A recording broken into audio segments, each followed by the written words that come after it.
حسنت جميع خصاله صلوا عليه। আজ থেকে ১৫০০ বছর আগে তিনি মানুষের সামনে এটি পেশ করলেন যে এই পৃথিবীর শেষ কথা নয়, আরেকটা জায়গা আছে যেই জায়গায় এই পৃথিবীর সব কাজের হিসাব দিতে হবে, সেই জায়গাটায় আমাদের সকলকে উঠতে হবে। নবী করিম সাল্লাল্লাহু আলাইহি ওয়াসাল্লাম মানুষকে পরকালের জ্ঞান দিয়েছিলেন, মানুষকে আখিরাতের জবাবদিহিতার কথা বলেছিলেন। জবাবদিহিতা শুধু গভর্নমেন্টের কাছে না, শুধু ঊর্ধ্বতন কর্মকর্তার কাছে না, ট্রান্সপারেন্সি, স্বচ্ছতা, জবাবদিহিতা শুধু ঊর্ধ্বতন কর্মচারী বা কর্মকর্তার কাছে নয়, সব থেকে বড় জবাবদিহিতা হবে কার কাছে? জোরে বলেন, কার কাছে?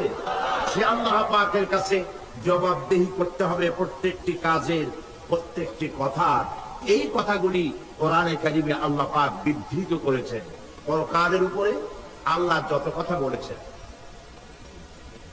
পরকালের উপরে ভিত্তি করে, আখিরাতের উপরে ভিত্তি করে আল্লাহ রাব্বুল আলামিন যত কথা বলেছেন, মওতের কথা, কবরের কথা, হাসরের কথা, সিরাতের কথা, মিজানের কথা, জাহান্নামের কথা, জান্নাতের কথা, বিচারের কথা, পরকাল কেন্দ্রিক যত কথা আল্লাহ পাক কোরআন শরীফে বলেছেন, সব কথাগুলি যদি এক জায়গায় করা যায়, গোটা কোরআন শরীফের 10 পারার সমান হয়ে যাবে। সম্ভবত কোরআনে কারিমের এমন কোন রূপু, এমন কোন পাতা নাই যেখানে আকারে ইঙ্গিতে পরকালের জবাবদিহিতা সম্পর্কে একেবারে কিছু বলা হয়নি। এই পরকাল কেন্দ্রিক কথাগুলির কারণেই সেই জামানার চোর, ডাকাত, ছিনতাইকারী, ধর্ষণকারী সব হেদায়েত হয়ে গিয়েছিল, আর মানুষগুলি পৃথিবীর সর্বশ্রেষ্ঠ সম্মানিত জাতিতে পরিণত হয়ে গেছিল। ঠিক কিনা বলেন? সত্য কিনা বলেন? সন্ত্রাস বন্ধ করতে হলে নৈতিকতার সৃষ্টি করতে হবে, আর নৈতিকতার সৃষ্টি কোরআন ছাড়া কিছুতেই করতে পারে না। আমার শিক্ষাঙ্গনে, কলেজ, বিশ্ববিদ্যালয়, হাই স্কুলগুলিতে যে ধরনের মানুষ আজ তৈরি হচ্ছে, আপনারা কি লক্ষ্য করেছেন কি মানুষ হচ্ছে? দেখুন নবীজি কি বলেছেন। আল্লাহর নবী বলেন, ইন্নাল্লাযী লাইসা ফী জাওফিহি শাইউন মিনাল কুরআনি কাল বাইতিল খারিব। যেই স্মৃতির ভিতরে, যেই দেহের ভিতরে কোরআন নাই, ওই দেহটা একটা বিরান বাড়ির মতো, একটা পোড়ো বাড়ির মতো। যে বাড়িতে মানুষ থাকে না, এটাকে বিরান বাড়ি বলে। তো যেখানে মানুষ থাকে না, এটা একটা বাড়ি কিন্তু মানুষ নাই, এই বাড়িতে কি থাকে বলেন তো? বলেন। এই কথার জবাবে প্রায় লোকেরা বলে যে ভূত থাকে। আপনারা এই বিষয় একেবারে নিশ্চিন্ত হন, পৃথিবীতে ভূত আর পেতনি বলে কিছু নেই। খাই আপনারা ভয় পান, ভূত পেতনি নেই। যেখানে মানুষ নাই সেখানে চামচিকা থাকে, সেখানে বিচ্ছু থাকে, সাপ থাকে, সেখানে এই ধরনের সরীসৃপ এগুলি থাকে। এখন যেখানে যেই দেহের মধ্যে কোরআন নাই, সেই দেহটা বিরান বাড়ির মতো। আমাদের শিক্ষাঙ্গনগুলিতে এক সময় এর মনোগ্রামগুলিতে লেখা ছিল, ইকরা বিসমি রাব্বিকাল্লাযী খালাক, লেখা ছিল রব্বি জিদনি ইলমা, লেখা ছিল না? ছিল। 1972 সালে যারা ক্ষমতায় এলেন, তারা এসে আল্লাহর কোরআনের আয়াত দুটি তুলে ফেলে দিলেন। এটি কি মিথ্যা না সত্য? এখন কোরআনে কারীম এমনিতে ওখানে পড়ানো হয় না, পরীক্ষায় পাস করার জন্য 2-4টা আয়াত, 2-4টা হাদিস, আর তো কিছু নাই। এ কথা সত্য কিনা? মনোগ্রাম ছিল, কোরআনের আয়াত লেখা ছিল, এই কোরআনের আয়াত তুলে দেওয়া হলো। এখন কোরআন নাই। কোরআন নাই কি আছে? যেই দেহের ভিতরে কোরআন নাই, যে স্মৃতিতে কোরআন নাই, সেটা বিরান বাড়ির মতো। বিরান বাড়িতে বিচ্ছু থাকে, সাপ থাকে, কুচে থাকে, সেখানে হিংস্র প্রাণী থাকে। যেখানে যে শিক্ষাঙ্গনগুলিতে কোরআন নাই, সেই শিক্ষাঙ্গনিতে ওই সব জিনিস থাকে যা বিরান বাড়িতে থাকে। কথা বুঝতে পেরেছেন? ফলে আমাদের শিক্ষাঙ্গনগুলি থেকে চাঁদাবাজ, মাস্তান, গুন্ডা, ধর্ষণকারী ইত্যাদি সাপ্লাই হচ্ছে, তবে সব না। একটা উল্লেখযোগ্য অংশ খারাপ হয়ে যাচ্ছে। এটা ঠিক কিনা বলো? এই খারাপ যদি ভালো বানাতে চাই, নীতি নৈতিকতা ছাড়া, কোরআনের শিক্ষা ছাড়া, পরকালের জবাবদেহি তার চিন্তা ছাড়া আমরা আমাদের শিক্ষাঙ্গনকে বিডিআর দিয়া, পুলিশ দিয়া, আর্মি অপারেশন করে এই নীতি নৈতিকতার সৃষ্টি করা যাবে না। মানুষ ওজনে কম দেয়, খাদ্যে ভেজাল দেয়, জমিনের আইল ছাড়ে, বউকে পর্দায় রাখে না, মিথ্যা কথা বলে, ওয়াদা খিলাফ করে, প্রতারণা করে। এই সব জিনিস আপনি বন্ধ করতে পারবেন না। ক্লিন হার্ট তো ভালো, এর থেকেও বড় কোন অপারেশন যদি থাকে, সে অপারেশন করেও মানব গোষ্ঠীকে ভালো বানানো যাবে না। একটি জিনিসই মানুষকে ভালো করতে পারে, সেটা হলো আল্লাহর কাছে কিয়ামতের দিন জবাবদেহিতা। এই জবাবদেহিতার উপরে ভিত্তি করেই আমি আপনাদের সামনে কথা বলতে চাই, যদি আল্লাহ পাক আমাদেরকে তৌফিক দান করেন। আমরা বলি আমিন। কাফেরেরা তিনটি জিনিসের, প্রথম জিনিসের সাথে তারা দ্বিমত খুব একটা করতে পারে নাই। তারাও জানতো যে আল্লাহ এক আছেন। তাদের যে দেবতাগুলি ছিল এ সম্পর্কে তাদের ধারণা ছিল যে দেবতাগুলিও ওই আল্লাহ তৈরি করা, তবে আল্লাহর কাজে এরা হলো অংশীদার। যেরকম গভর্নমেন্টের একজন প্রধানমন্ত্রী থাকে আর একজন প্রেসিডেন্ট থাকে, আর বিভিন্ন বিভাগে মন্ত্রীরা থাকে, আল্লাহর ওইভাবে রাষ্ট্র, আল্লাহ বা ভগবান বা গড, তারও এই বিশ্ব এগুলিকে পরিচালনা করার জন্য বিভিন্ন মন্ত্রণালয় আছে। আর ওই সব মন্ত্রণালয়গুলিতে আমাদের দেব দেবতাগুলিকে এইভাবে শরীক করে রাখা তিনি রেখেছেন। এটা হলো তাদের ধারণা। দুই নম্বরে, নবী করিম সাল্লাল্লাহু আলাইহি ওয়াসাল্লামের রিসালাত সম্পর্কে তাদের এই ব্যাপারে তারা একমত হতে পারে নাই, কিন্তু নবী করিম সাল্লাল্লাহু আলাইহি ওয়াসাল্লাম মিথ্যা কথা বলেছেন, নাউজুবিল্লাহ, এটা তারা ধারণা করতে পারতো না। কারণ 40টি বছর পর্যন্ত একটি মিথ্যা কথা তিনি বলেন নাই। সুবহানাল্লাহ বলেন। নবুয়তের আগ পর্যন্ত কোন মিথ্যে কথা তার কাছ থেকে লোকেরা শোনে নাই। সুবহানাল্লাহ। সারা জীবনেও তিনি কোন মিথ্যা কথা বলেন নাই। তৃতীয় যে বিষয়টি, এই বিষয় ছিল তাদের মারাত্মক প্রশ্ন, সেটাই আপনাদের সামনে আমি বলবো ইনশাআল্লাহ। বলেন আমার সাথে, আউযু বিল্লাহি মিনাশ শাইতানির রাজীম। বিসমিল্লাহির রাহমানির রাহিম। শয়তানের ওয়াসওয়াসা থেকে পানা চাই। পরম করুণাময় আল্লাহ রাব্বুল আলামিনের নামে শুরু করছি। আম্মা ইয়াতাসাআলুন আনিন নাবাইল আযীমিল্লাযী হুম ফীহি মুখতালিফুন। কাল্লা সায়া'লামুনা সুম্মা কাল্লা সায়া'লামুন। সূরা নাবা। নবী করিম সাল্লাল্লাহু আলাইহি ওয়াসাল্লাম বলেছেন, কেউ যদি দুনিয়ায় বেঁচে থেকে জীবিত চোখ দিয়ে পরকাল দেখতে চায়, পরকাল তো আমরা দেখতেছি না, কি বলেন? আমরা দেখতেছি। আমাদের কোন আত্মীয় স্বজন, মরা আত্মীয় স্বজন বেঁচে এসে ওই জগৎ সম্পর্কে আমাদেরকে কিছু বলতে পারতেছে? কেউ পারে না। কাজেই সেই পরকালটা কেমন হবে, নবী করিম সাল্লাল্লাহু আলাইহি ওয়াসাল্লাম বলেছেন, কেউ যদি দেখতে চায়, তাহলে দুনিয়ায় বেঁচে থাকা অবস্থায় কেউ যদি পরকাল দেখতে চায়, তাহলে সে যেন সূরা নাবা, সূরা নাজিআত, সূরা তাকবীর, সূরা আল ইনফিতার সে যেন পড়ে। তাহলে কিয়ামত তার চোখের সামনে ভেসে উঠবে। সুবহানাল্লাহ। আল্লাহ পাক বলছেন, আম্মা ইয়াতাসাআলুন, তারা কিসব ব্যাপারে জিজ্ঞাসাবাদ করছে? আনিন নাবাইল আযীম, সেই মহা ব্যাপারটি, সেই মহা খবরের ব্যাপারেই কি তারা এসব প্রশ্ন করছে? আল্লাযী হুম ফীহি মুখতালিফুন, যে ব্যাপারে তারা নিজেরাই মতদ্বৈততায় ভুগছে এবং নিজেরাই ঠাট্টা বিদ্রুপ ইত্যাদি করে বেড়াচ্ছে। কাল্লা সায়া'লামুন, কখনো নয়, অবশ্যই তারা জানতে পারবে। সুম্মা কাল্লা সায়া'লামুন, পুনরায় বলছি, অবশ্যই তারা এই বিষয়টি জানতে পারবে।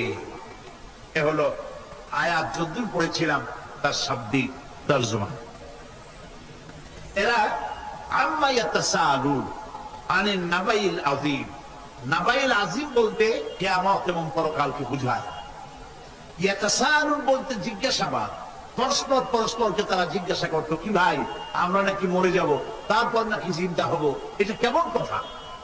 আল্লাযী হুম ফীহি মুখতালিফুন, যে বিষয় নিয়ে তারা পরকালের বিষয়টি নিয়ে পরস্পর পরস্পরের ঠাট্টা করত, বিদ্রূপ করত। পরকাল সম্পর্কে অবিশ্বাসী যারা ছিল তাদের প্রশ্নগুলো কিরকম ছিল, কোরআনে কারীম তা বিধৃত করছে। প্রিয় ভাই সব, কোরআন কোনো গোপন কিতাব নয়। আল্লাহ পাক কোনো জিনিস গোপন রাখেন নাই, সব জিনিসকে মানুষের সামনে স্পষ্ট করে দিয়েছে। সুবহানাল্লাহ বলেন। কিন্তু এখানে একটা দুঃখ আছে, সেটা হলো এই যে কোরআন শরীফ সম্পর্কে আমাদের মুসলমানদের একটি গ্রুপ, একটি দল, তারা বলে বেড়ান যে কোরআন তো আসলে আমরা বুঝবো না, আমরা হলাম পাবলিক, কোরআনের আমরা বুঝবো কি, এগুলি সব আলেম ওলামাদের কাম, আমরা বুঝবো না। আসেন আমাদের অন্যরা কি বলে, হুজুররা কি বলে দেখি, সেই সব বইপত্র পড়ি। প্রিয় ভাই সব, বুজুর্গরা মুরব্বীরা যে কথা বলেন সে কথা যে সঠিক তা বোঝার জন্যই তো কোরআন প্রয়োজন। কোরআন যদি না বুঝলেন তাহলে তারা আপনাদেরকে বিভ্রান্ত করছে কিনা সেটা তো আপনি বুঝতে পারবেন না। কথা ঠিক কিনা বলেন? এখন কোরআন বোঝা যারা বলেন যে এটা কোরআন বোঝা সহজ নয়, কঠিন, আমার চিন্তায় এই লোকগুলি, এই বিশাল একটি গ্রুপ, একটি দল, শয়তানের বড় রকমের ওয়াসওয়াসার ভিতরে তারা নিমজ্জিত হয়ে গেছে। আল্লাহ মেহেরবানি করে এই ভাইদের দৃষ্টিকে খুলে দিন, যাতে তারা বুঝতে পারে যে কোরআন শুধু আলেম ওলামাদের জন্য নয়, কোরআন পৃথিবীর সমস্ত মানুষের জন্য। হুদাল লিল আলামিন তো আল্লাহ পাক বলেন নাই আলেমদের জন্য নাজিল করেছি, তা তো বলেন নাই, বলেছেন হুদাল লিন্নাস, সমস্ত মানুষের জন্য কোরআন দেওয়া হয়েছে। এখন কোরআন বোঝা কঠিন না সহজ? এই প্রশ্নের জবাবে আল্লাহ রাব্বুল আলামিন, আমরা প্রশ্ন করব, আমাদের প্রশ্ন করার অনেক আগে আল্লাহ রাব্বুল আলামিন সূরা কামারের ভিতরে একটি প্রশ্নের জবাব 4 বার দিয়েছেন। আল্লাহ পাক বলেছেন, ওয়া লাকাদ ইয়াসসারনাল কুরআনা লিযিকর ফাহাল মিন মুদ্দাকির। আল্লাহ পাক বলেন, আমি আল্লাহ অবশ্যই কোরআনকে মুখস্থ করার জন্য আর কোরআন বোঝার জন্য মানুষের কাছে আমি সহজ করে দিয়েছি। আছে কে কেউ এর থেকে উপদেশ গ্রহণ করা? 4 বার আল্লাহ পাক বলেছেন সূরা কামারের ভিতরে, অবশ্যই কোরআন আমি বোঝার জন্য সহজ করে দিয়েছি। সুবহানাল্লাহ বলেন। আমরা বুঝতে চাই না, তাহলে বুঝবো কি করে? বুঝতে চাইলেই তো আমরা বুঝতে পারবো, চেষ্টা করলেই বুঝতে পারবো। কোরআনে কারীমের এই সূরাটির দিকে লক্ষ্য করে আল্লাহ পাক বলছে, কাফেররা এটা বিশ্বাস করতো না, বিশ্বাস না করে তার কি সব প্রশ্ন উঠাইতো, সেই প্রশ্নগুলো আল্লাহ পাক তুলে ধরেছেন। আরেকটি জিনিস লক্ষ্য করুন, আল্লাহর চাইতে শক্তিধর পৃথিবীতে কেউ আছে? আকাশে কেউ আছে? কোথাও কেউ আছে? কেউ নাই। আল্লাহ অস্বীকার করছে একদল লোক, বলতেছে মানি না। আল্লাহ পাক ফেরেশতা পাঠাই দিলেন, ওদের গর্দান পিটাই ভেঙে দাও, আমারে মানে না কে? এইরকম কি আল্লাহ করছে? না, করেন নাই। ওরা বলে পরকাল মানি না, আল্লাহরে মানি না। আল্লাহ পাক কোরআনে যুক্তি দিয়েছেন, আর নবী করিম সাল্লাল্লাহু আলাইহি ওয়াসাল্লামকে বলেছেন, ইন্নামা আনতা মুযাক্কিরুন লাস্তা আলাইহিম বিমুসাইতির। হে নবী, উপদেশক করে আপনাকে পাঠিয়েছি, আপনাকে লাঠি চার্জ করার জন্য পাঠাই নাই। আপনি দারোগা নন, আপনি প্রচারক, মানুষকে উপদেশ দিন সুন্দর সুন্দর ভাষায়। উদউ ইলা সাবিলি রাব্বিকা বিল হিকমাতি ওয়াল মাউইজাতিল হাসানা, মিষ্টি মিষ্টি ভাবে, সুন্দর ভাবে, সুকৌশলে মানুষকে ভালো ভালো কথাগুলি সুন্দর করে বুঝিয়ে দিন। সুবহানাল্লাহ বলেন। এখন এই কাফেররা বলছে পরকাল বুঝি না, এগুলা কেমনে হয়? আমরা অস্বীকার করি, মানি না। আল্লাহ পাক সাথে সাথে ফেরেশতা দিয়ে কারো ঘাড় মটকান নাই, কিন্তু পারতেন না? পারতেন না? আরে ভাই বলেন না কেন, পারতেন কি না? অবশ্যই পারতেন, কিন্তু তা করেন নাই। প্রত্যেকটি কথা যুক্তি দিয়ে, হাজারো যুক্তি দিয়ে আল্লাহ পাক বুঝাইছেন। সুবহানাল্লাহ। কাফেররা প্রশ্ন করল, তারা বলতো আমাদের এই জীবন শেষ, মৃত্যুর পরে আমাদের আর নতুন করে ওঠা লাগবে না। ওরা বলতো إن هؤلاء ليقولون إن هي إلا موتتنا الأولى وما نحن بمنشرين। তারা বলতো এই জীবনটাই আমাদের শেষ, এইখানে আমরা মৃত্যু ছাড়া, আমাদের এই জীবন ছাড়া আর কিছুই নাই, আর আমাদেরকে পুনরুত্থিত করা হবে না। পরিষ্কার তারা বলতো যে আমাদেরকে পুনরুত্থিত করা হবে না। এরপরে তারা আরো বলতো ما ندري ما الساعة وإن نظن إلا الظن وما نحن بمستيقنين। ওরা বলতো কিয়ামত কি জিনিস তা আমরা জানি না, আমরা বুঝি না, আমরা শুধু অনুমান করি মাত্র, আর আমাদের বিশ্বাস হলো আমাদেরকে কখনোই উঠানো হবে না, পুনরুত্থিত আমরা হব না। প্রিয় ভাই সব, এইভাবে তারা পরকালকে অস্বীকার করার কথাগুলি তারা বলতো। কাফেররা প্রশ্ন তুলতো আমরা আর আমাদের মৃত্যুর পরে আর আমাদেরকে জিন্দা করা হবে না।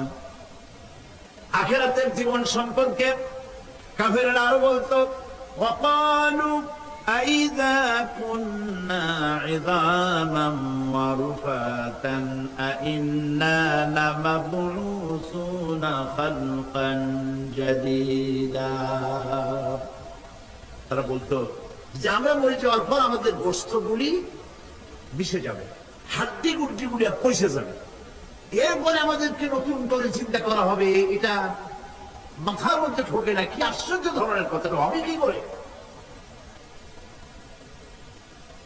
কাফের বেঈমানেরা আরো নানা ধরনের প্রশ্ন তারা করতো। তারা বলতো أإذا متنا وكنا ترابا ذلك رجع بعيد।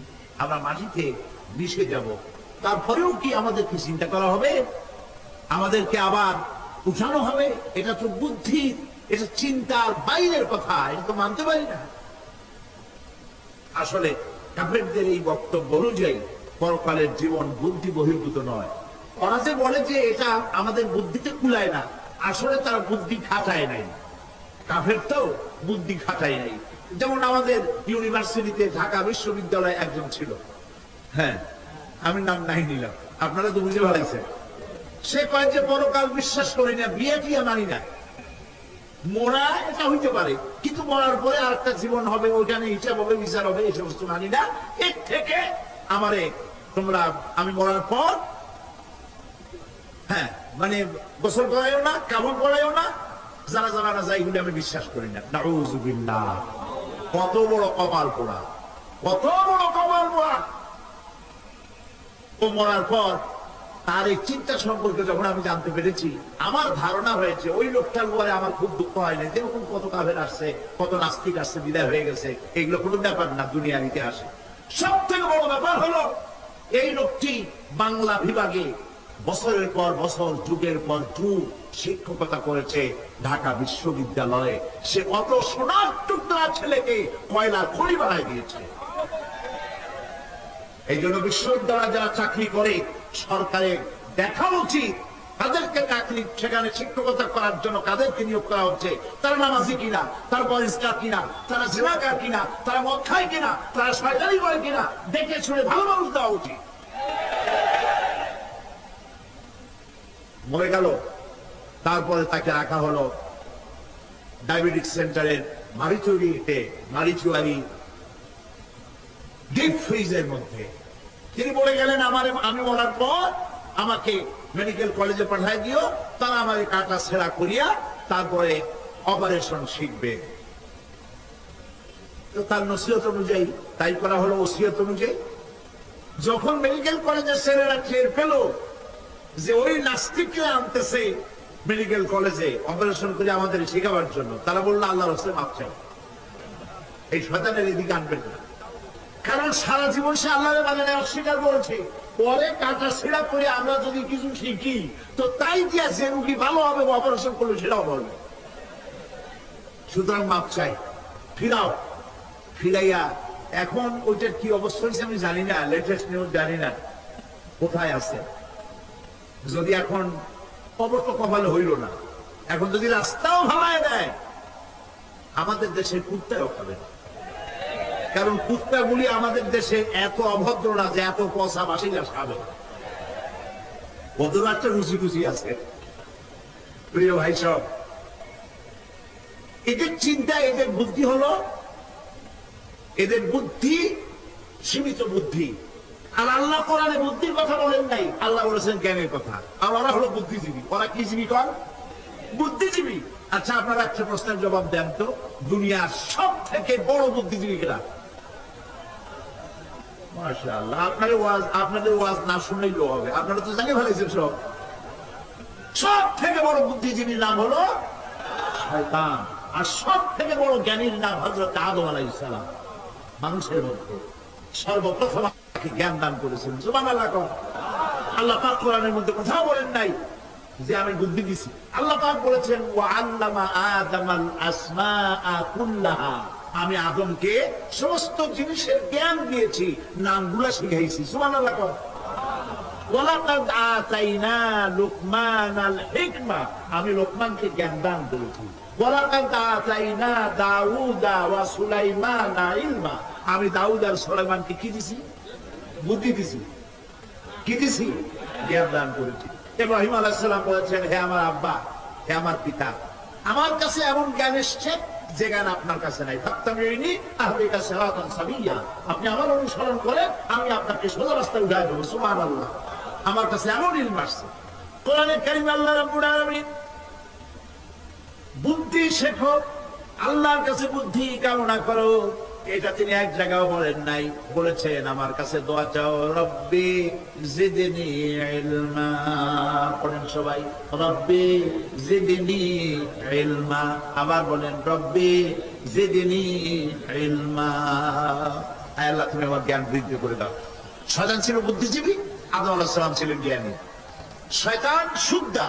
আল্লাহ পাক যখন সকলকে বললেন উসজুদু লিআদামা, সবাই মিলে আদমের সেজদা দাও, ফাসাজাদু, সবাই মিলে সেজদা করলো, ইল্লা মিস্টার ইবলিস সেজদা করলো না। আবা ওয়াস্তাকবারা ওয়া কানা মিনাল কাফিরিন, কপাল পুড়লো, জম্মের পোড়া। এখন ও যে বুদ্ধিজীবী, দুনিয়ার বড় বুদ্ধিজীবী, দেখেন অবস্থা। আল্লাহ পাক জিজ্ঞেস করলেন, ইবলিস রে, আমার হুকুমটা তুই মানলি না কেন? কোন জিনিস তোরে বাধা দিল আমার হুকুম অমান্য করতে? মানলি না কেন? কথা কত বুদ্ধিজীবী, বুদ্ধির আশ্রয় নিয়েছে। সে বলছে, আল্লাহ পাক, এটা মানি নাই একটা বৈজ্ঞানিক কারণেই, একটা দার্শনিক কারণেই মানতে পারি নাই। কারণ হচ্ছে খালাকতানি মিন নার ওয়া খালাকতাহু মিন তিন, তারে বানাইছো মাটি দিয়া, আমারে বানাইছো আগুন দিয়া, আনা খায়রুম মিনহু, আমি ওর থেকে অনেক ভালো। নাউযুবিল্লাহ। কত বড় কপাল পোড়া। আগুনের গতি হলো ঊর্ধ্বমুখী, মাটির গতি নিম্নমুখী। ঊর্ধ্বগতি সম্পন্ন একটা জিনিসকে নিম্নমুখী জিনিসের সামনে মাথা নত করতে বলা তোমার একটা অবৈজ্ঞানিক অদার্শনিক হুকুম হয়ে গেছে। নাউযুবিল্লাহ। আল্লাহ পাক বললেন, ইন্নাকা রাজিম, মদ্দুদ, বিতাড়িত, সব আঙুল বরবাদ করে দিলাম। দেখেন, অপরাধ শয়তান করেছে, অপরাধ আদম আলাইহিস সালাম করেছে। একজন অপরাধ করে শয়তান হয়ে গেল, আর একজন অপরাধ করে আল্লাহ পয়গম্বর হয়ে গেলেন। সুবহানাল্লাহ বলবেন না কেন? কারণ হলো শয়তান বুদ্ধিজীবী, বুদ্ধির আশ্রয় নিল। আদম আলাইহিস সালাম তিনি বুদ্ধির আশ্রয় নেন নাই, তিনি আকলের, তার জ্ঞানের কাছে তিনি আশ্রয় নিয়েছেন। অর্থাৎ তিনি চিন্তা করতেছিলেন যে আল্লাহ পাক আমাকে নিষেধ করলেন একটা গাছের কাছে যেতে, আমিও গেলাম, বউও গেল, যা নিষেধ করলেন সেটা করলাম।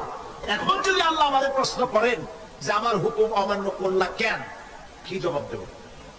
আদম আলাইহিস সালাম জবাব খুঁজে পাচ্ছিলেন না। কিন্তু আমি ওই আয়াত তেলাওয়াত করার পর সর্বপ্রথম সেই ছাত্র জীবনে আমি চিন্তা করলাম জবাবটা একটা দিতে উনি পারতেন। ছাত্র মানুষের মধ্যে তো নানান চিন্তা আসে, তা আমার চিন্তা আসলে উনি একটা জবাব তো দিতে পারতেন, আমাদের আবাল বাসার একটা জবাব তো দিতে পারতেন, এই যে আল্লাহ পাক সবই ঠিক আছে, অপরাধ আমি করেছি, ভুল আমি করেছি, কিন্তু আমার এটা জানতে ইচ্ছে হয় জান্নাতের সমস্ত নাজ নেয়ামত আমার জন্য তুমি জায়েজ করে দিলা, যে গাছটার কাছে যাওয়া যাবে না, ফল খাওয়া যাবে না, এরকম একটা গাছ জান্নাতের মধ্যে বানাইয়া আমার বিপদে ভালাইলা কেন? এরকম একটা জবাব তিনি দিতে পারতেন, কিন্তু তিনি দেন নাই, কারণ তিনি বুঝতে পেরেছেন মহাশক্তিধর আকাশ আর জমিনের মালিক আল্লাহ রাব্বুল আলামিনের সামনে আর্গুমেন্ট চলে না, তার সামনে আর্গুমেন্ট চলে না, সারেন্ডার চলে, আত্মসমর্পণ করা চলে। হযরত আদম আলাইহিস সালাম কোন আর্গুমেন্টের কাছে গেলেন না, কেঁদে কেঁদে অস্থির হয়ে যাচ্ছেন। আল্লাহ রাব্বুল আলামিন যখন প্রশ্ন করবেন, আদম রে আমার হুকুম ভাঙলি কেন, অমান্য করলি কেন, কি জবাব দেব? আর ঠিক সেই মুহূর্তেই রব্বুল আলামিন প্রশ্ন করলেন, আদম রে আমার হুকুম অমান্য করলি কেন? হযরত আদম আলাইহিস সালাম কোন বুদ্ধির আশ্রয় না নিয়া তার জ্ঞান তাকে বলে দিল, আল্লাহ তাকে কালেমা শিখাই দিলেন। উদ্বুদ্ধ হয়ে তিনি আল্লাহ রাব্বুল আলামিনের সামনে মাথা নত করে দিয়ে বললেন, রব্বানা যালামনা আনফুসানা ওয়া ইল্লাম তাগফির লানা ওয়া তারহামনা লানাকুনান্না মিনাল খাসিরিন। রব্বানা যালামনা, হে আল্লাহ আমি আমার নফসের পরে, যালামনা আনফুসানা আমি আমার নফসের পরে জুলম করেছি, অত্যাচার করেছি। ওয়া ইল্লাম তাগফির লানা, তুমি যদি আমাকে ক্ষমা না করো। জ্ঞানগত দেখেন, শুধু ক্ষমা চান নাই, বলেছেন তুমি যদি আমাকে ক্ষমা না করো, আর যদি দয়া না করো, আমি ক্ষতিগ্রস্ত হয়ে যাব। কতটা জ্ঞানের অধিকারী তিনি! তিনি এটা বললেন না যে শুধু মাফ করে দাও, শুধু মাফ করলে হবে না, মাফও করা লাগবে, আর আগে যেমন দয়া করতে আসলেও করা লাগবে। আল্লাহ পাক রাজি হয়ে গেলেন, রাজি হন নাই? আল্লাহ রাব্বুল আলামিন হযরত আদম আলাইহিস সালামকে শুধু ক্ষমা করলেন না, ক্ষমাও করলেন, আর নবীর মর্যাদা দিয়ে আল্লাহ রাব্বুল আলামিন দুনিয়া পাঠাইয়া দিলেন। সুতরাং বুদ্ধি দিয়ে কাফেররা বুদ্ধির আশ্রয় গ্রহণ করে সর্বনাশ করেছে, যে পরকাল হইতে পারে না, মরে যাবো আবার উঠবো, আবার এই শরীর কেমনে তৈরি হবে, এইটা তাদের বুদ্ধিতে কুলায় নাই। কিন্তু বুদ্ধি দিয়া চিন্তা করলে বোঝা যাইতো যে হ্যাঁ পরকাল একটা হইতে পারে। আর একটা কথা বলি, সেটা হলো এই, বহুত মানুষ আছে পরকাল বিশ্বাস করে না, আছে না? এমন আছে। এখন আমরা বিশ্বাস করি পরকাল, আমরা কারা কারা বিশ্বাস করি হাত উঁচু করে দেখান তো, আলহামদুলিল্লাহ বলি, বলেন আলহামদুলিল্লাহ।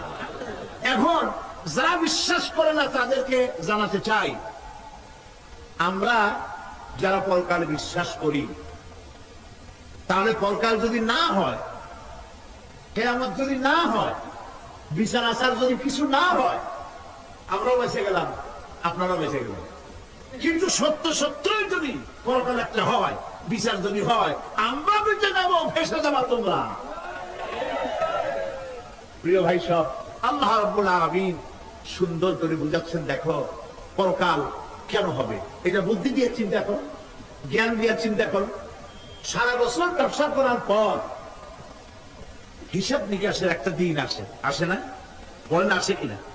হিসাব নিকাশের একটা দিন আসে সারা বছর ব্যবসা করার পর, সারা বছর লেখাপড়া করার পর, তারপরে কি বলে পরীক্ষা দেওয়ার একটা দিন আসে, আসে না?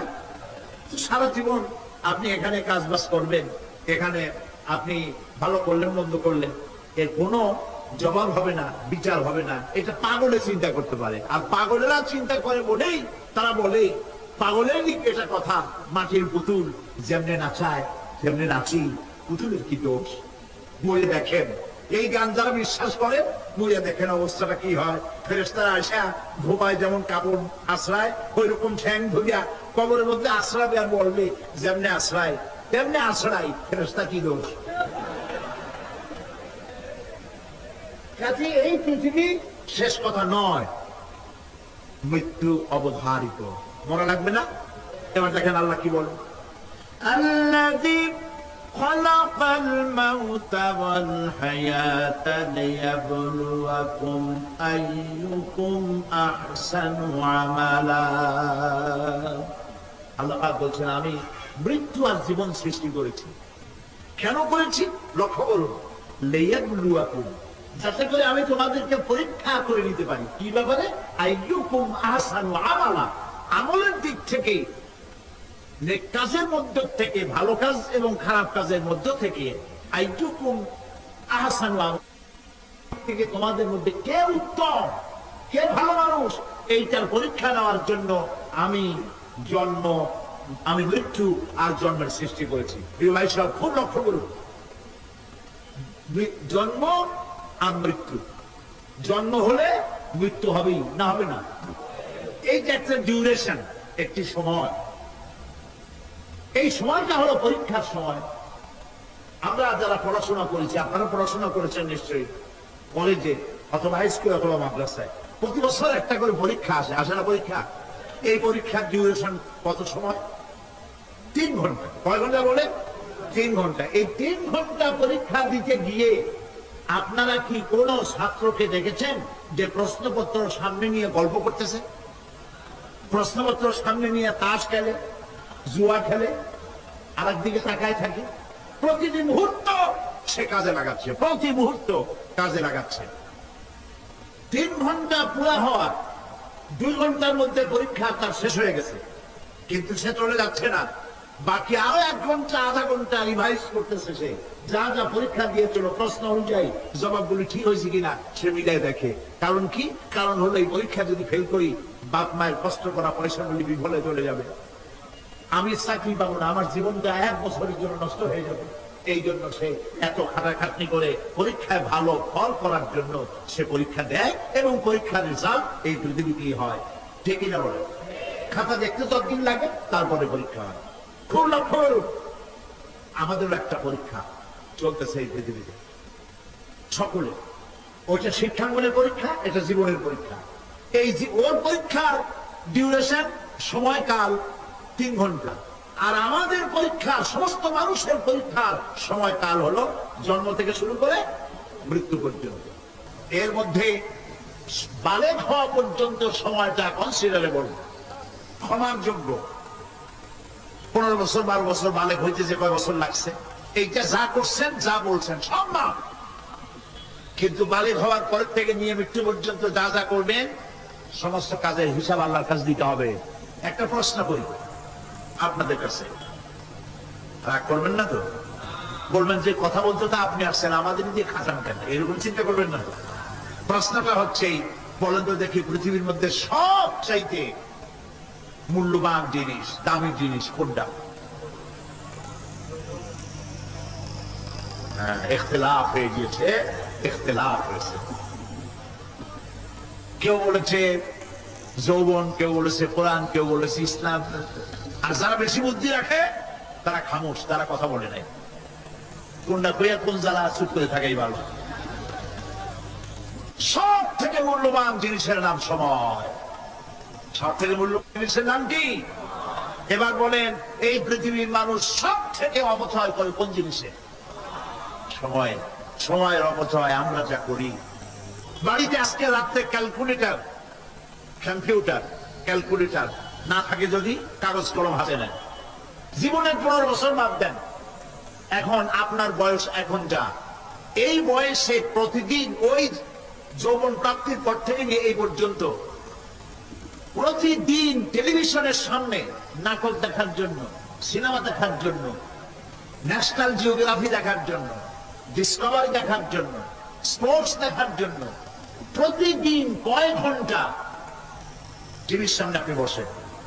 এরপরে আপনি এগুলিকে সপ্তাহে কয় ঘন্টা হয়, মাসে কয় ঘন্টা হয়, বছরে কয় ঘন্টা হয়? বয়স এখন আপনার 50 বছর, 15 বছর বাদ দেন, 35 বছর।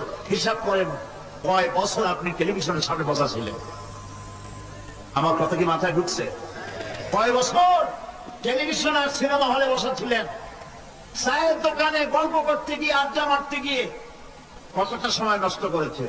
রবীন্দ্রনাথ, যতীন্দ্রনাথ, যোগীনাথ, তারপরে শরৎচন্দ্র, এই সমস্ত এই নাম মনে আসলো। কবি, সাহিত্যিক, ঔপন্যাসিক, নাট্যকার, তাদের বইপত্র, গল্পের বই, ভূতের গল্প, এই সমস্ত গল্পের বই পড়িয়া জীবনে কতটা সময় নষ্ট করেছেন। সবগুলি এক জায়গায় করে সবগুলি এক জায়গায় করেন, এরপরে আপনার চোখ ছানা বড় হয়ে যাবে, দেখতে পাবেন আপনার জীবনের উল্লেখযোগ্য 35 বছরে কম করে হলো 20 বা 25 বছর অবচয় হয়ে গেছে, নষ্ট হয়ে গেছে। ইন্না লিল্লাহি ওয়া ইন্না ইলাইহি রাজিউন। জীবনের সবথেকে মূল্যবান সময়গুলি নষ্ট করে ফেলেছি আমরা। আল্লাহ পাক বলেছেন পরীক্ষা নেওয়ার জন্যই এই পৃথিবীতে দিয়েছিলাম। এখন ওর পরীক্ষার, ছাত্রের পরীক্ষার সময় 3 ঘন্টা, রেজাল্ট আউট হবে এখন।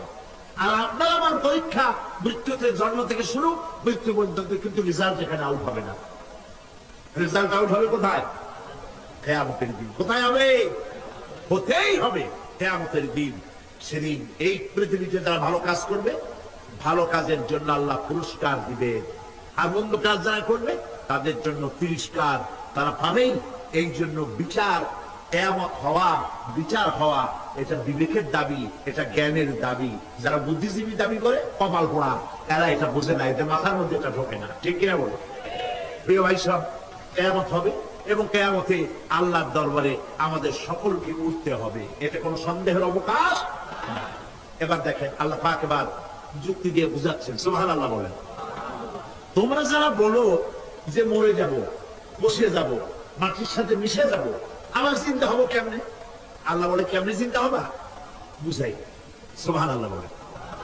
আল্লাহ রাব্বুল আলামিন বলেন আল্লাহুল্লাযী আরসালার রিয়াহা ফাতুসিরু সাহাবা فسقناه إلى بلد ميت فأحيينا به الأرض بعد موتها كذلك النشور। আল্লাহ পাক বলেন, লক্ষ্য করে দেখো, সমুদ্রের লবণাক্ত পানিগুলি বাষ্পীয় আকারে মেঘমালায় পরিণত করে দেই, আর বাতাসকে হুকুম করি মেঘটাকে টেনে নিয়ে যাও অমুক জায়গায়। আল্লাহ যেখানে বৃষ্টি দিতে চান, বাতাস মেঘকে ছেড়ে নিয়ে সেখানে নিয়ে আসে। বৃষ্টির পানিগুলি পড়লো, আল্লাহ পাক বলেন আকাশের সেই বৃষ্টির পানি দিয়া আমরা জমিনকে আমি জিন্দা করে দিলাম। ফাআহইয়ানা বিহিল আরদা বাদা মাউতিহা। এই মৃত্যু জমিনকে আমি জিন্দা করলাম, সেখানে তুমি বীজ বপন করলে, সেই বীজগুলি, বীজের মাথা ফাটাইয়া চারাগুলি কে বাইর করে দিল? মাটির আস্তরণ, মাটির আস্তরণের মধ্যে কদুর বিচি, লাউর বিচি। আপনারা কদু কন্যা লাউ বলেন, যেটাই হোক বুঝলেই হইল, কদু অথবা লাউ একই কথা। অথবা যে কোনো শাক সবজি, উদ্ভিদ, এর চারা, এর বীজ মাটিতে দেওয়া হলো, মাটিটা ফেটে চারা যে পাতা দুটো বেরিয়ে আসলো, এই পাতা কি শক্ত না নরম? তাহলে মাটিটা ফাটাইয়া পাতা দুটো বাইর করে দিল কে? সুবহানাল্লাহ বলে। রব্বুল আলামিন দৃষ্টান্ত দিয়ে বুঝাচ্ছেন, আলাম ইয়াকুন নুতফাতাম মিন মানিয়্যিন ইউমনা সুম্মা কানা আলাকাতান ফাখালাকা ফাসাওয়া فجعل منه الزوجين الذكر والأنثى। আল্লাহ পাক বলেন, মানুষকে নিকৃষ্টতম মাতৃগর্ভে নিক্ষিপ্ত একটা পানি ছিল না, আমি তার থেকে আকার আকৃতি দিয়ে সুগঠিত করে মানুষের আকার দান করেছি, আর মায়ের পেটের ভিতরে আমি নারী আর পুরুষ বানাইছি, কন্যা সন্তান এবং পুত্র সন্তান বানাইছি। সুবহানাল্লাহ। এখন মানুষের কাছে আমরাও পারি, এই যে ক্লোনিং সিস্টেম একটা শুরু হয়েছে, শুনছেন আপনারা? কথা না কইলে বুঝি কি? ক্লোনিং পদ্ধতি। এটি ক্লোনিং পদ্ধতি বিজ্ঞানীরা যারাই কাজটা করতেছে, তারা বিশ্ব সভ্যতাকে বিনষ্ট করার একটি মারাত্মক কাজে তারা হাত দিয়েছে। ক্লোনিং পদ্ধতিতে যে যা কিছু তৈরি হয়, এর আগে ভেড়ার বাচ্চা হয়েছে, ছাগলের বাচ্চা বানাইছে, সেগুলি তার মায়ের মতোই হয়েছে অথবা পিতার মতো হয়েছে। পিতার ডিএনএ নিয়ে একটা পুরুষ জাতীয় জন্তু ডিএনএ অথবা স্ত্রী জাতীয় একটি জন্তুর ডিএনএ নিয়ে তারপরে বিশেষ প্রক্রিয়ার মাধ্যমে সন্তান, এই বাচ্চা উৎপাদনের ব্যবস্থা তারা শুরু করেছে পশু দিয়ে। এরপরে মানুষ এভাবে করা যায় কিনা সেই চিন্তা তারা করেছে। ইতিমধ্যে নাকি দুটো বাচ্চা হয়েছে, এটা সত্য না মিথ্যা এখনো যাচাই করা যায় নাই। কিন্তু পশুর থেকে যেগুলো হয়েছে সবগুলি রোগ নিয়ে আসছে পৃথিবীতে, গেল 1 নম্বর কথা। 2 নম্বরে ডিএনএর মাধ্যমে যে মানব শিশু পয়দা হয় তার সবগুলি তার মায়ের অনুকরণে হয়। একেবারে অবিকল মায়ের চেহারা নিয়ে আসতেছে, অবিকল পিতার চেহারা নিয়ে আসতেছে। চিন্তা করুন, এই মেয়ে যখন বয়স প্রাপ্ত হবে তখন তার পিতা কি করে বুঝবে তার বউ কোনটা আর মেয়ে কোনটা? উচিত হবে পৃথিবীর সমস্ত নেতৃবৃন্দ, বিশ্ব নেতৃবৃন্দের ঐক্যবদ্ধ হয়ে এই দুঃসাহসিক কাজকে বাধা দিয়ে বন্ধ করে দেওয়া উচিত। আল্লাহর সৃষ্টির সাথে পাল্লা দিতে গেলে ধ্বংস ছাড়া পথ থাকবে না। লক্ষ্য করেছেন, আপনি সাক্ষী দিলে আজ এক সাক্ষী দেবেন, কালকে বলবেন যে ওই সাক্ষী আমি দেইনি। আজকে সই করেছেন, কালকে বলবেন ওই সই আমি করি নাই। কিন্তু আল্লাহ রাব্বুল আলামিন আপনার ফিঙ্গারপ্রিন্ট, আপনার আঙ্গুলের ছাপ এমন করে দিয়েছেন, এই আঙ্গুল দিয়ে যদি কাগজের উপর একটা টিপ মারেন, টিপ সই করেন, আপনার বাবা কবর থেকে উঠে এসেও বলতে পারবে না যেটা আপনার না। আদম আলাইহিস সালাম থেকে আজ পর্যন্ত, আজ থেকে নিয়ে কিয়ামত পর্যন্ত যত মানুষ পৃথিবীতে এসেছে আর আসবে, কোন মানুষের আঙ্গুলের রেখার সঙ্গে আর একজন আঙ্গুলের রেখার মিল হবে না। এ হচ্ছে আমার আল্লাহর সৃষ্টি, সুবহানাল্লাহ। সুতরাং তিনি বলছেন, আমি মাতৃগর্ভের ভিতরে সন্তান তৈরি করি, সেই সন্তানকে কোনটা কন্যা সন্তান, কোনটা পুত্র সন্তান আমি বানাই। এই কাজটা যিনি পারেন, এবার দেখেন সামনে কি বলতেছেন আল্লাহ। এই কাজটি যিনি করতেছেন, আলাইসা যালিকা বিকাদিরিন আলা আইয়ুহিয়াল মাউতা। এত বড় কাজ যিনি সম্পাদন করেছেন, এক ফোঁটা নাপাক পানি, এক ফোঁটা নিকৃষ্ট গন্ধা পানি যা শরীর থেকে নির্গত হয়ে বয় গোসল ফরজ হয়ে যায়, এমন এক ফোঁটা পানি দিয়ে তোমার জন্মের উৎপত্তি করেছি। আকার দিলাম, হাত দিলাম, পাও দিলাম, চোখ দিলাম, সুন্দর করে বানালাম, তারপরে পৃথিবীতে পাঠালাম। এরপরে তুমি কি করে মনে করতে পারো যে সেই আল্লাহ তোমার মৃত্যুর পরে আবার চিন্তা করতে পারবে না? আলাইসা যালিকা, আল্লাহ পাক কি তোমাকে মৃত্যুর পরে আলাইসা যালিকা বিকাদিরিন, আল্লাহ পাকের পক্ষে এটা কি সম্ভব নয় যে তোমার মৃত্যুর পরে আল্লাহ আবার চিন্তা করবেন?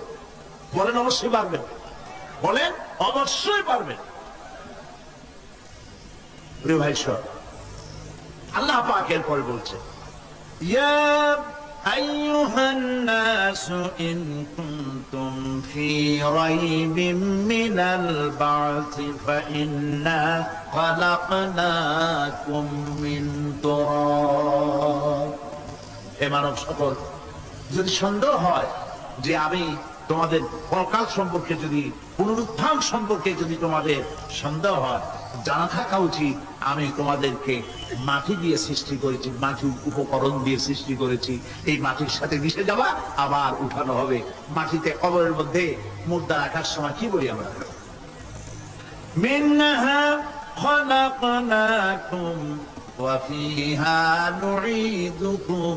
বলেন সবাই, মিনহা خلقناكم وفيها نعيدكم ومنها نخرجكم تارة أخرى।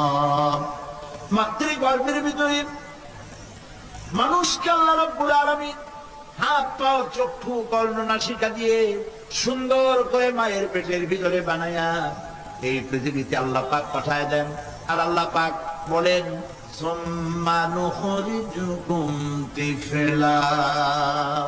বাচ্চার আকারে মায়ের পেট থেকে বের করে দিলাম। যে আল্লাহ রাব্বুল আলামিন এইভাবে করে তোমাদেরকে সৃষ্টি করেন। যালিকা বিআন্নাল্লাহা হুয়াল হক। জেনে রাখো, এই সব কিছু এই জন্যই ঘটে যেহেতু আল্লাহ রাব্বুল আলামিন, আল্লাহ তাআলা মহা সত্য। তিনি যা বলেন তাও সত্য, তার কথার মধ্যে কোন রকমের বৈপরীত্য নাই। ব্যারোমিটার যন্ত্র আছে, যে যন্ত্রের মাধ্যমে আবহাওয়া মাপা হয়, বৃষ্টি হবে কি হবে না, ঝড় হবে কি হবে না, জলোচ্ছ্বাস হবে কি হবে না, এগুলি ব্যারোমিটার যন্ত্র দিয়া, আবহাওয়া মাপা যন্ত্র দিয়ে তারা মাপে।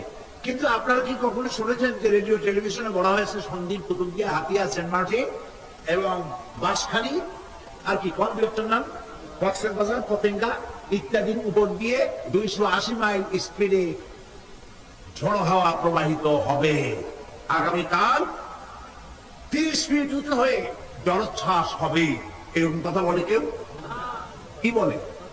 হইতে পারে, হইতে পারে, বজ্র সহ বৃষ্টিপাত হতে পারে। এবার কোরআন শরীফ দেখুন তো, কোরআন শরীফে কোথাও আছে পরকাল হইলেও হইতে পারে, কবর আযাব এটাও হয়তো হইতে পারে, জান্নাত আর জাহান্নাম থাকতেও পারে, এরকম কথা আছে? সব কথা ডাইরেক্ট, কোন কথার ভিতরে কোন রকমের বৈপরীত্য নাই।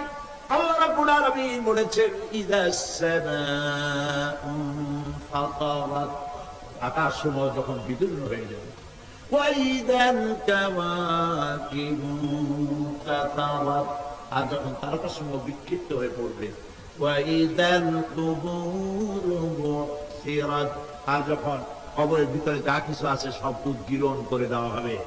সমস্ত কথাগুলি ডাইরেক্ট, যালিকা বিআন্নাল্লাহা হুয়াল হক, যেহেতু আল্লাহ মহাসত্য, ওয়া মান আসতাকু মিনাল্লাহি কিলা, আর আল্লাহর চাইতে সত্যবাদী আর কে আছে?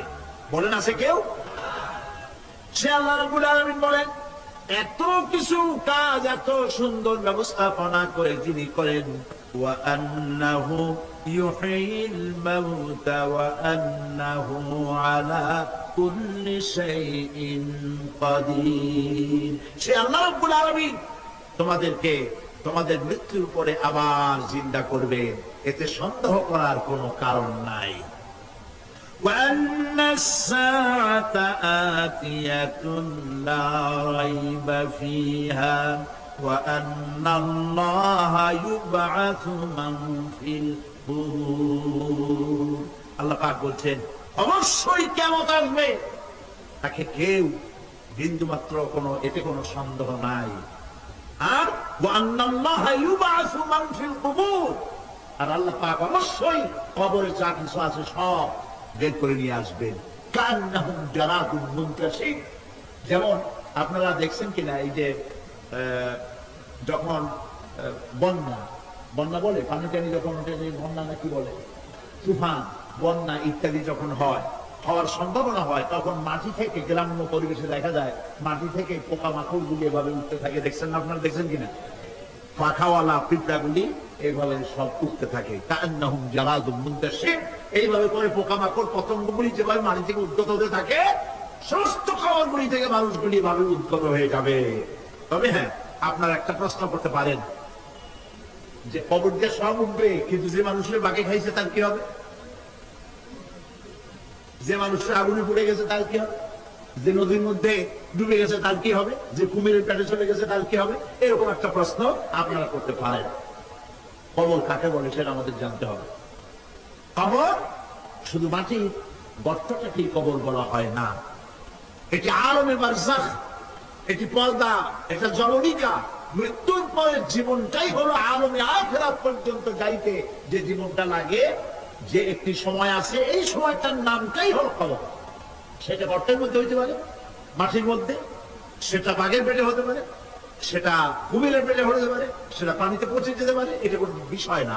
আল্লাহ পাক উঠাতে চাইবেন এবং সমস্ত কিছুকে কিয়ামতের দিন আল্লাহ রাব্বুল আলামিন তার দরবারে হাজির করবে। তাহলে আমরা বুঝতে পারলাম যে কিয়ামত যে হবে এই ব্যাপারে কোনো সন্দেহের অবকাশ নেই।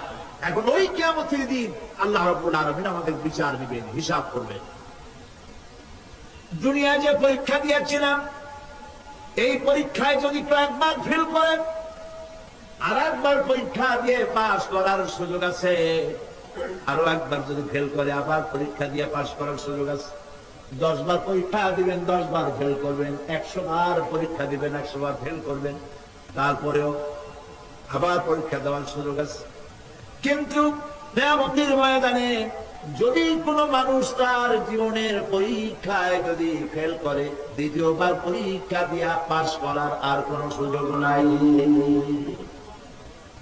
এই পৃথিবীতে জজ কোর্টে কেউ হেরে গেল, হাইকোর্টে আপিল করার সুযোগ আছে। হাইকোর্টে যদি হেরে যায়, সুপ্রিম কোর্টে কেস করেছে, তার সুযোগ আছে, আপিল করার সুযোগ আছে। সুপ্রিম কোর্টেও হেরে গেল, প্রেসিডেন্টের কাছে জীবন ভিক্ষা চাওয়া যাইতে পারে। কিন্তু কিয়ামতে আখিরাতে আদালতে ওই জায়গায় মানুষ যদি একবার তার জীবনের মামলায় হেরে যায়, দ্বিতীয়বার আপিল করার আর কোন জায়গা নাই। কঠিন জায়গা, সেই জায়গা হবে এবং সেখানে সবাইকে উঠতেই হবে। সুতরাং এই যে প্রশ্ন করা হয় যে এই কিয়ামত কবে হবে, এটা বিশ্বাস করি না, হ্যান ত্যান ইত্যাদি, বললে আবার জিন্দা করবে কে, এইসব প্রশ্নের কোনো দাম নাই। আল্লাহ পাক এই ব্যাপারে আরেকটি কথা বলছেন, يسألونك كأنك حفي عنها قل إنما علمها عند الله ولكن أكثر الناس لا يعلمون। হে নবী, এরা আপনার কাছে এই প্রশ্নটা করে এইভাবে যে কিয়ামত কবে আসবে, মনে হয় যেন আপনি এটা জানেন। এই ইভেন্ট কিয়ামত কবে হবে মনে হয় যেন আপনি এটা জানেন, সেই জন্য তারা এই প্রশ্নটা করছে। আসলে কুল ইন্নামা ইলমুহা ইনদাল্লাহ, কিয়ামত কবে হবে এটা কে জানেন? ওয়ালাকিন্না আকসারান নাস লা ইয়ালামুন, অবশ্যই অধিকাংশ মানুষের এইটা জানে না। কিয়ামত কবে হবে এটা একমাত্র আল্লাহ পাক জানেন। পরকালের জীবন যে হবে এতে কোনো সন্দেহ নাই, সেই ব্যাপারে আল্লাহ পাক বলছেন, أأنتم أشد خلقا أم السماء بناها। তোমরা যে পুনরুত্থান সম্পর্কে অস্বীকার করো, এবার চিন্তা করো, তোমারে বানানো কঠিন না ওই মহা আকাশটা বানানো কঠিন? কোনটা কঠিন বলেন না আপনারা, কোনটা কঠিন? আপনারা একটু তাকায় দেখেন তো, এই যে বিশাল প্যান্ডেল, এই প্যান্ডেলে খুঁটি আছে না নাই? আছে কিনা? কতগুলো খুঁটি গুনতে আপনার আধা ঘন্টা খানিক সময় লাগবে, ঠিক না? এই একটা প্যান্ডেল বানাতে যদি এতগুলি খুঁটি লাগে, তাহলে বিশাল আকাশে যদি এইরকম খুঁটি লাগতো আকাশটারে ঝুলাই রাখার জন্য, তাহলে চিন্তা করেন তো, খুঁটির জ্বালায় গাড়ি চালান যাইতো? আছে কোনো খুঁটি? জোরে বলেন, আছে? নাই। ওই আকাশটাকে আল্লাহ পাক বলছেন, আনতুম আশাদ্দু খালকান আমিস সামাউ বানাহা, তোমারে বানানো কঠিন ওই বিশাল আকাশ বানানো কঠিন? কোনটা কঠিন ছিল? তো ওই আকাশটা বানানো তো আল্লাহ পাকের কাছে সহজ হয়ে গেছে। তাহলে তোমার একবার বানাইয়া যে একবার বানাতে পেরেছেন তিনি আবার চিন্তা করতে পারবেন না, এই চিন্তা কেন করো? আল্লাহ রাব্বুল আলামিন কোরআনে কারীমের ভিতরে পরিষ্কার করে বলেছেন, ওরা বলে, কাফের বেঈমানরা বলে, ক্বালা মান ইউহয়িল ইযামা ওয়া হিয়া রামীম, আমাদের হাড় গোড় যখন পচে যাবে, গলে যাবে, কে আমাদের চিন্তা করবে? জবাবে আল্লাহ পাক বলেন, হে নবী আপনি বলুন, কুল ইউহয়িয়াল্লাযী আনশাহা আউওয়ালা মাররা, আপনি বলে দিন যে আল্লাহ রাব্বুল আলামিন একবার তোমাকে সৃষ্টি করেছেন, প্রথমবার যিনি সৃষ্টি করেছেন, দ্বিতীয়বার মৃত্যুর পরে আবার তিনি চিন্তা করবেন। কেন বিশ্বাস করো? সুতরাং এই যে আল্লাহ পাক মানুষকে জীবন দিয়েছেন, এই জীবনের পরে মৃত্যু, মৃত্যুর পরে আবার আমাদের সকলকে উঠতে হবে এবং আল্লাহ পাকের দরবারে আমাদেরকে উপস্থিত হতে হবে। এই কথাগুলি যারা অস্বীকার করে, পরকাল যারা মানে না, তাদের সম্পর্কে আল্লাহ পাক বলছেন, والذين كذبوا بآياتنا ولقاء الآخرة حبطت أعمالهم। আল্লাহ পাক বলেন, যারা পরকালকে অস্বীকার করেছে, আখিরাত যারা মানে না, তাদের জিন্দেগীর সকল আমলগুলিকে আল্লাহ পাক বরবাদ করে দিবেন। পরকালের বিশ্বাসের উপরে ভিত্তি করেই মানুষের চরিত্র ভালো হইতে বলেন পারে। একটা দৃষ্টান্ত দেই, একটা দৃষ্টান্ত। এই যে যারা চুরি করে, ডাকাতি করে, সন্ত্রাস করে মানুষ মারে, সন্ত্রাসগুলি করে কি জন্য? এদের ধারণা নাই যে আল্লাহ পাক আমাদেরকে উঠাইতে পারবে, আমাদের মৃত্যু হবে, পরকালের চিন্তা নাই বলেই তারা এই কাজটা করে। রাতের আধারে কোটি কোটি টাকার অফার আসছে, কেউ দেখে না এইখান থেকে, এই টাকার খাওয়া থেকে, অথবা জেনা করা থেকে, অথবা মদ পান করা থেকে গোল্ডেন অপরচুনিটি, সুযোগ আসছে, জেনা করা যায়, মদ খাওয়া যায়, টাকা নেওয়া যায়, অবৈধ টাকা। এই অপরাধ থেকে বাঁচাতে পারে একমাত্র পরকালের জবাবদিহিতা, আখিরাতের ভয়। আল্লাহর কাছে আমাদের জবাবদিহি করতে হবে। এই ভয় ছাড়া আর কোনো কিছুই মানুষের এই বিপদ থেকে মানুষের চরিত্র ভালো বানাইতে পারে না। মানুষের চরিত্র ভালো বানাবার জন্য এটাই হচ্ছে একমাত্র পথ। সেই জন্য আল্লাহ পাক আখিরাতের জীবন রেখেছেন।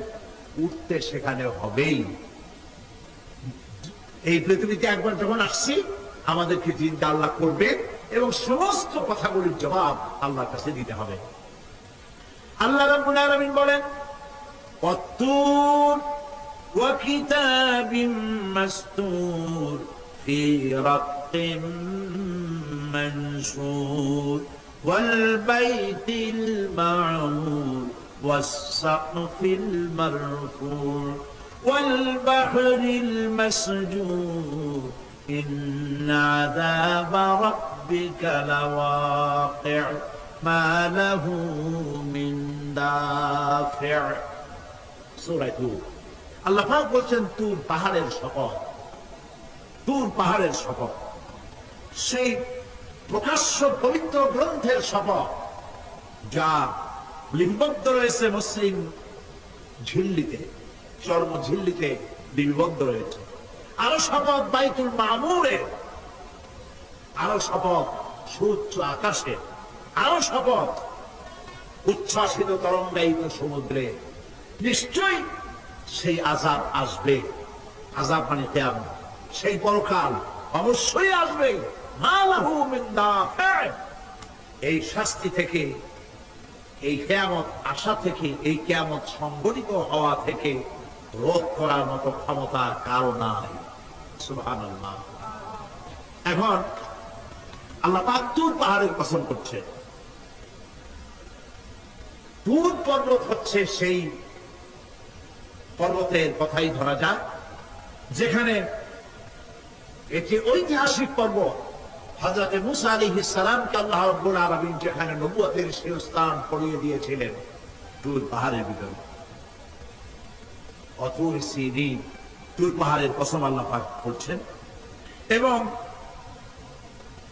খোদায়ের আল্লাহ রাব্বুল আলামিনের সঙ্গে বিরোধিতা করার কারণে ফেরাউনকে এই তুর পাহাড়ের কাছে লোহিত সাগরের মধ্যে, দরিয়ায় নীলের মধ্যে আল্লাহ পাক ডুবিয়ে মেরেছিলেন এবং নির্যাতিত বনী ইসরাইলকে শাস্তি দেওয়ার চূড়ান্ত সিদ্ধান্ত এই তুর পাহাড়েই আল্লাহ পাক দিয়েছিলেন।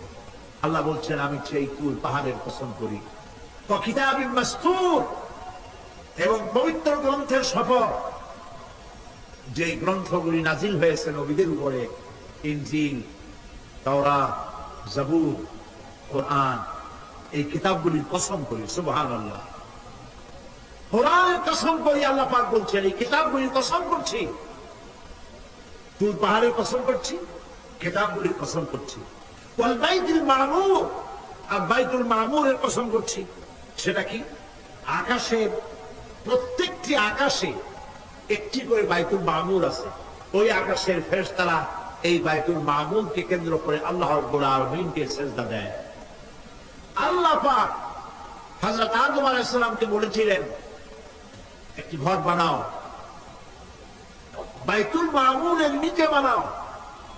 তিনি বললেন, আমি তো জানি না বাইতুল মা'মুর কোথায়। হযরত জিবরাইলকে পাঠানো হলো। বাইতুল মা'মুর আকাশের যেখানে আছে, ঠিক সেই সোজা বর্তমানে মক্কা শরীফে যে কাবা শরীফটা আছে, অবিকল আল্লাহ পাকের আকাশের বাইতুল মা'মুর যেখানে, তার সরাসরি নিচেই কাবা শরীফ স্থাপিত হয়েছে। আল্লাহ রাব্বুল আলামিন বলছেন, আমি এই বাইতুল মা'মুরের কসম করছি। এরপরে আল্লাহ পাক বলছেন যে ফেরেশতারা যে বাইতুল মা'মুরকে তাওয়াফ করে এবং আল্লাহ পাকের ইবাদত করে, সেই বাইতুল মা'মুরের কসম। ওয়াস সাকফিল মারফু, সমুদ্র আকাশের কসম, এই আকাশ আল্লাহ পাক সৃষ্টি করেছেন বিগাইরি আমাদিন, কোন রকমের কোন খুঁটি ছাড়াই। সুবহানাল্লাহ বলি আমরা। এই বিশাল আকাশ সম্পর্কে ওই যে বুদ্ধিজীবী যারা, কোরআনের জ্ঞান তাদের কাছে নাই, তারা বলে যে আকাশ বলতে কিছু নাই, ওইটা একটা নীলা নীলা বহু দূর, সেই জন্য নীলা নীলা দেখা যায়।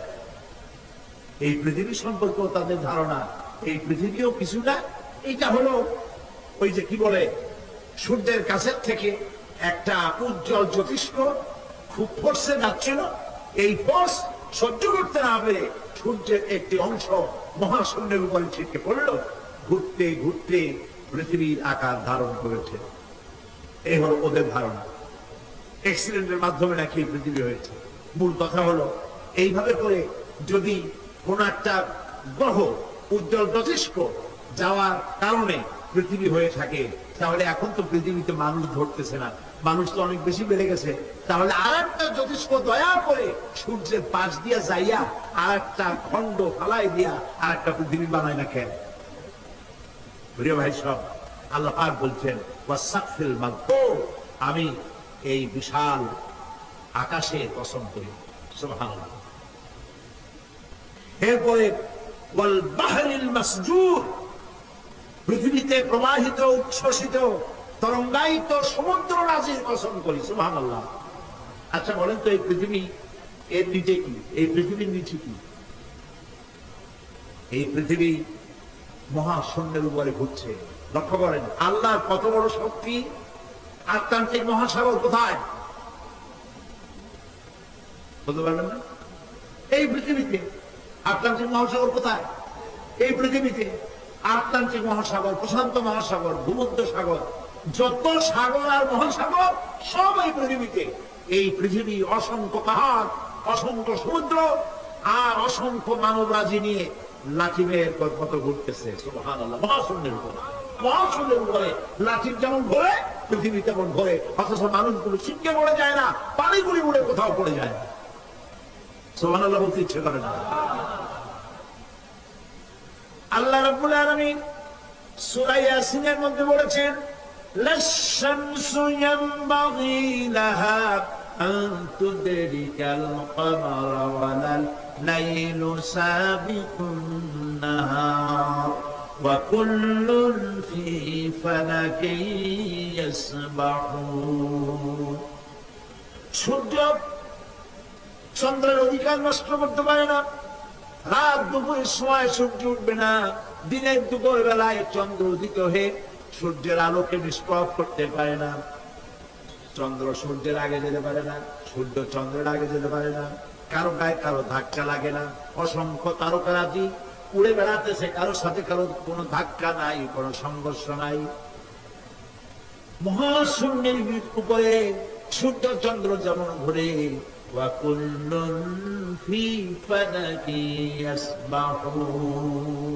চাঁদ আর সূর্য যেমন ঘোরে, মহাশূন্যে যা আছে তাও ঘোরে।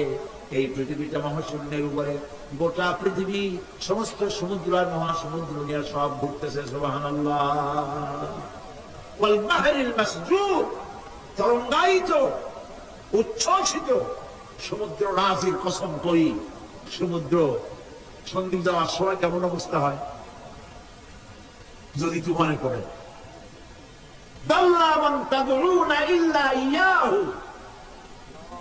সকলের কথা মানুষ ভুলে যায়। মওজুন কাল জিবাল, পাহাড়ের মতো যখন ঢেউগুলো আসতে থাকে সবাই সব ভুলে যায়, তখন মনে পড়ে শুধু আল্লাহ। কি মনে পড়ে? আল্লাহ কত বড়, সমুদ্রের কাছে যাই দেখেন। সুবহানাল্লাহ। এই বিশাল বিশাল সমুদ্র রাজির কসম করছে।